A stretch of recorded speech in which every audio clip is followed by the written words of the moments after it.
ভক্তি মানে ভাল পোৱা, আপুনি ভাল পাবই লাগিব। আমি কৃষ্ণক ভাল পোৱা নাই কাৰণেই কৃষ্ণৰ প্ৰতি ভক্তিটো অহা নাই। যিদিনা কৃষ্ণক ভাল পাবলৈ ল'ব গোপীবিলাকৰ দৰে, তেতিয়া আৰু আপোনাক ক'ব নালাগে কৃষ্ণৰ কথা মনত পেলা বুলি। কিয়? কাৰণ মই কৃষ্ণক ভাল পাওঁ। অহৰহ কৃষ্ণৰ কথা আহিব তেতিয়া। কৃষ্ণক কিয় ভাল পাম? কৃষ্ণই আমাক দিছে কি?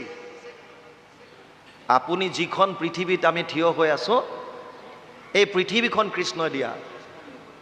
আমি যি বায়ু সেৱন কৰিছোঁ, যি অক্সিজেন লৈছোঁ, এই বায়ু কৃষ্ণই দিয়া। আমি যি অগ্নিত ৰন্ধন কৰিছোঁ, এই অগ্নি ভগৱান কৃষ্ণৰ সৃষ্টি। পিয়াহত আতুৰ হৈ আমি যি পানী খাইছোঁ, এই পানী ভগৱানৰ সৃষ্টি। যিখন আকাশৰ তলত ৰৈ আছোঁ, এই